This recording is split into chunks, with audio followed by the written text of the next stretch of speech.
If you're a man today and you pay attention to social media, it'll make you lose all faith in humanity. It'll make you lose all faith in the future of manhood. Now, where I'm going with this, I just seen a post about a question that's been asked dozens of times. The question was, who's more important, your wife, your mother, or your children? Okay, it's okay to have a difference of opinions, and you know that opinion could be rooted in some type of trauma back in the day. But the amount of venom in the comments that was coming toward the men who said their wife was odd to me. I don't know what's going on. I call it new nigga math. I'm not participating in this new nigga math. I'm not, because new nigga math is rooted in no logic. It's all feelings.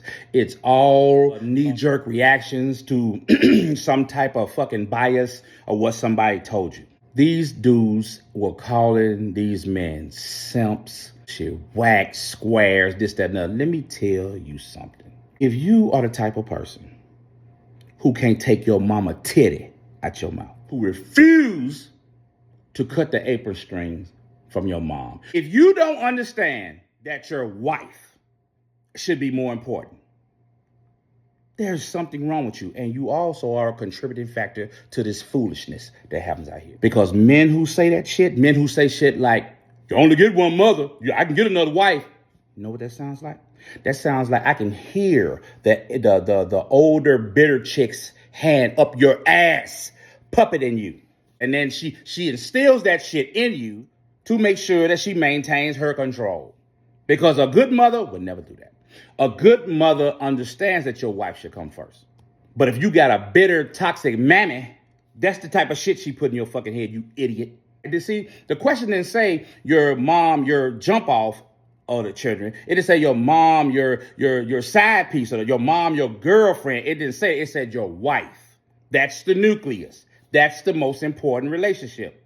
Now, I'm not talking about y'all who are married to toxic, bitter bitches. I'm not talking about y'all who are married to oppressive chicks who make everything a competition. She's in competition with your mama. She's in competition with your friend. She's in competition with your job. I'm not talking about them. Ain't nobody tell you to marry no stupid motherfucker like that. And 9 times out of 10, the dudes who attract women like that, you're a cuckold and you're a fucking henpeck anyway. Because a real man will never tolerate that. So I'm not talking to y'all. So go somewhere else. This is not for you. It's common damn sense. Who lays with you every night? Who has to nurse you when you're sick? Who's the mother of your children? Who is your helpmate? Who do you depend on in a crisis? When you fumble the ball, who you think gonna pick it up? Your wife! That does not mean you neglect your mom. You should never neglect your mom. Your mom shouldn't go fucking hurting. And if you got a good wife, she understands that. And let me take the opportunity to say this. If you're a man and you're in a situation where your mom and your wife can't stand one another, they constantly doing this shit, and you getting caught in the middle, stand up and be a man and reclaim your balls and tell both of their asses, y'all are stressing me the hell out.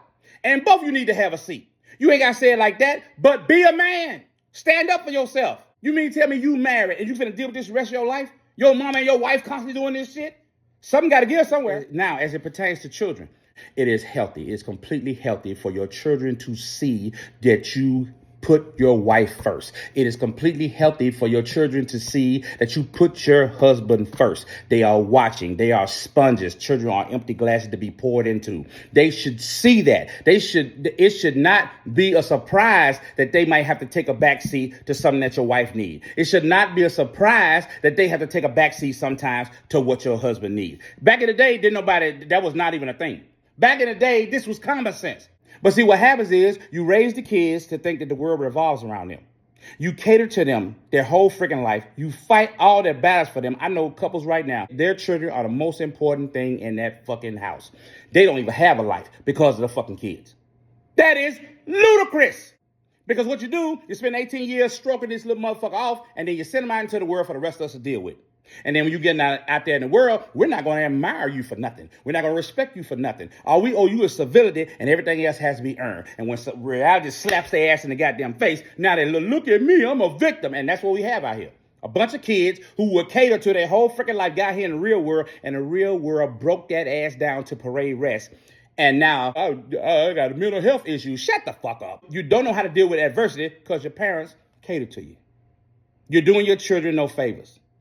You should want your little girls to see you catering to your husband. You should want your little boys to see you catering to your wife. That shows them what a healthy relationship looks like. How do you not know this? You have a responsibility to your parent. You have a responsibility to your children. but your spouse takes precedence.